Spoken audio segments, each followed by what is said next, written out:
Hey guys, Sam with Bayshore Plumbers here again.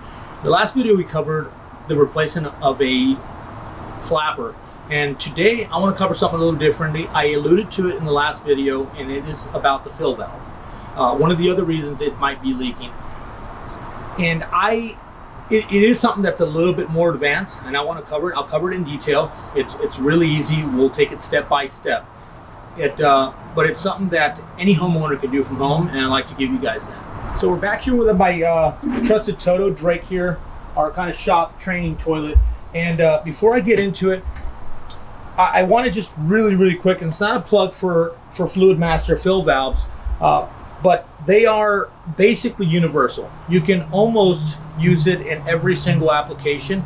And the reason I'm putting it in here in a toilet, in a Toto toilet, is we just don't have one of these. They're on the trucks and all the guys are gone. And I want to cover this one because not everybody has a Toto toilet. They are compatible. Some people might argue they're not, and maybe in some toilets, in some models, it's not. But this one, the standard Drake toilet, it is, and I'm going to show you how to replace it. So before getting started, I want to do just a really quick unboxing here and kind of lay out what we're going to be using. One of the reasons, and I mentioned it, is I love the adaptability or versatility that this thing provides. It doesn't have a lot of room. It doesn't have a giant ball inside like the old ball cocks did. This is really quick. It fills up, it shuts off, right? Now, really important, this comes always bundled together. Kind of got to take it apart. This you may not use depending on what supply line you have. Nowadays, there isn't a lot of kind of rigid copper or brass supply lines, so I typically just kind of throw this aside. Now, one of the important pieces here, key, is this gasket. This gasket makes it seal and waterproof there at the base. Now, you take the center piece out of it, like I did there. Kind of just set that aside. Take it upside. Now, there is a tapered edge. This tapered edge is designed to seal against the porcelain tank, just like this. It's got some, not all of them, but this one does have some little rivets there, and you're going to push it all the way to the base. Really important you prep everything before you get started, and I'll show you why. This is where you either add or take away. Once that little ring is snapped off, you can actually even take it apart, get it to the level that you want it, and snap it back into place. All right, a really quick way to measure it, roughly where it's going to be. You can actually lay it down here in the toilet. I need a lot less, maybe about there should be fine. I can snap that into place. You may have to adjust it and play with it once it's in position there. Put that aside. This is your nut. It is going to lock up on the other side of the porcelain tank, and you're going to tighten it up. It's going to go really tight, hand tight, and then you just give it a little bit of a nudge with your channel locks or pliers. Your hose, some people cut these down to size. I typically don't. I pre-install it onto the fill valve itself, and if I need to loop it around, I will, and I go ahead and install it on the little connector piece here that provides a gap from the fill tube and the water intake there. So now that that's all set aside, again, I don't use these. We don't use them here in the area, so I'm going to toss this aside. I don't know of a lot of people that use rigid piping for flex connections. Now, I'm going to bring you over here to this side, and I'll show you why, for me, it's important to prep everything before. It's a little trick I learned as an apprentice from my brothers and my dad, my uncle, was that we would, put some towels down. In order to make money on anything in plumbing, speed is key. Getting it done fast is key.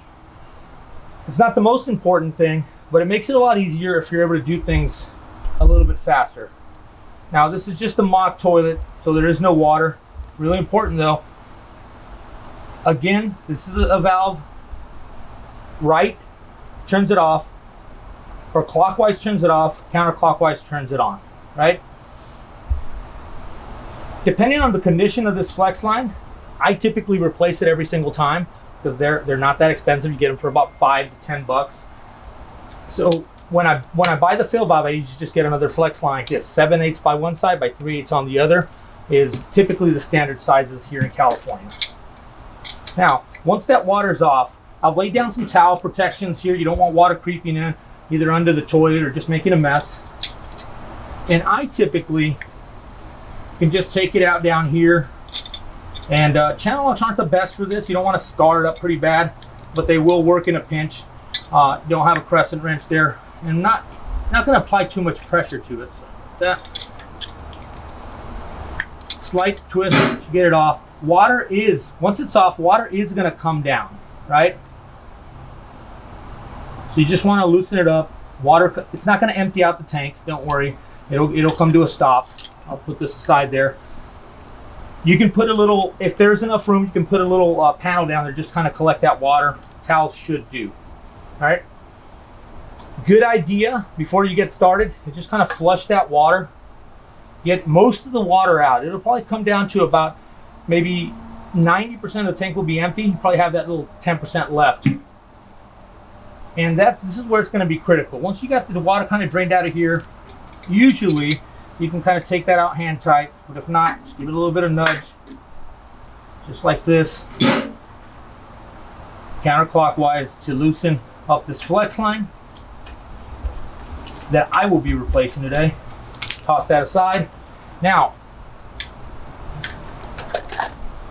why I like to do it in a rush, and you don't have to do this at home, you can make a little bit more of a mess, but this is what I like to do, and this is how I was taught how to do it, is you kind of come into the toilet and you grab that nut and you just turn it again counterclockwise. We're going to loosen it up, and as you loosen it up with your hand, first with the channel locks, then with your hand, you may get a little bit of trickle if it wasn't sealed very good, but typically you'll be able to take it off if you take it off carefully without spilling any water.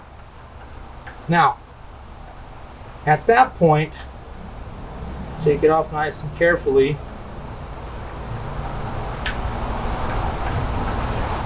I usually have the other one prepped and ready to go. All right, put that aside. I'll have my nut there. And what I like to do is, using a rag, is I actually press up on it because there is always leftover water. There, obviously, this is a mock toilet, it doesn't have any, but usually you'll have some water in there. It buys you a little bit of time to get the new one in there.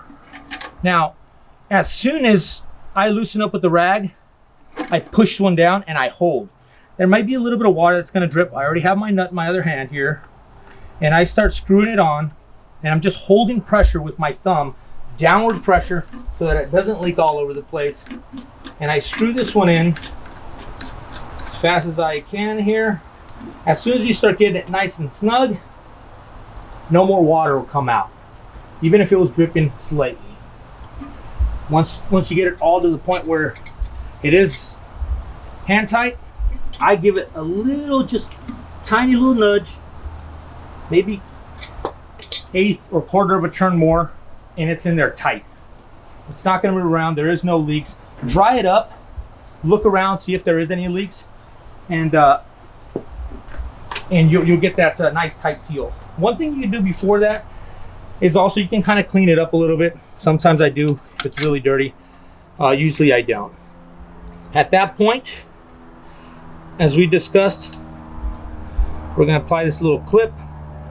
Now, I've seen a lot of places where they don't know what it does, so they just toss it in there. You want to have that a gap separation there. So this is designed to just kind of float on top. It snaps in there, and it just it provides a little bit of a gap there when it fills. As the fill valve allows water into the tank, it's going to also push water down this tube directly into the bowl itself to give it a little bit more of a water level in your toilet there. Now, when that's all done there, check around for leaks. If you need to tighten it a little bit more. And you got your new flex line. You can screw that flex line in there Got to be very careful about over tightening this, because you actually push the gasket really deep into the pipe and it won't provide a proper seal. Again, I just go hand tight, and then I give it maybe about 1/8 to 1/4 of a nudge.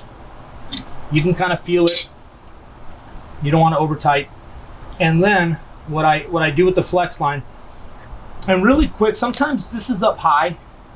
It's always a good practice to make this into a round shape as opposed to trying to kink it. All right? If you just get it, kind of twirl it around, kind of like a pigtail, it'll kind of hold. You just hold it and you start kind of screwing it on. Again, kind of the same thing. Take it to be hand tight. This one does go a little tighter. You can adjust your channel locks. This isn't plastic, so it goes a little bit tighter than the other one. You kind of want to just give it so it's nice and snug, nice and tight. Check it for any leaks. Once that's all in there, you let it rip. Get some water out. Test for any leaks. Make sure there's nothing out here. And inside, I'll go ahead and do this with a marker. There is a defined line here where the water level should be, and it's typically about 1 inch under this fill tube. So let's go about 1 inch here and mark it like that. That is where the water level should rise up for the toilet's proper use. So go ahead and toss that. Now, at that point, I may have some adjustments to do. Some of them may be minor, some not so much. Now, in this case, let's imagine in this case that the water kind of fills up and it gets to a certain point and it shuts off. If it shuts off too early, there's not enough water to transfer from the tank to the bowl, so you got to get it just right. That line that's typically already there, we painted it on this one, is usually a pretty good indicator for what that toilet's designed. This one specifically has a little bit of wheel. When I did that outside measurement, it kind of gives you a ballpark. Now you can fine tune it right here. By turning this counterclockwise, you can lower it so that if it's too high, you can make it stop lower, or the other direction, clockwise, where it actually raises the level. So if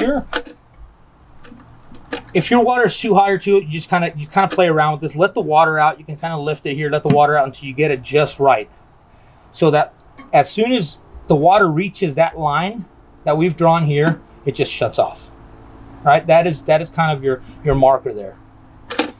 And once it's all done, go ahead and give it a little quick test. Make sure nothing's in the way. In this case, this hose is in the way, so kind of troubleshoot around with it. Make sure it's not in the way. This is usually made out of brass.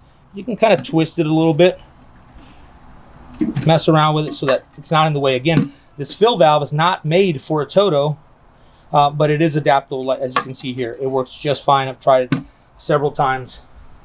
And that's pretty much how you install it. If you got any questions, go in the comments below, or just watch the video again. You'll probably get some key points. In today's video, please give us a thumbs up. Go ahead and subscribe to our channel. And if there's any ideas for any future videos that you'd like to see on our channel, please comment below and let us know your thoughts.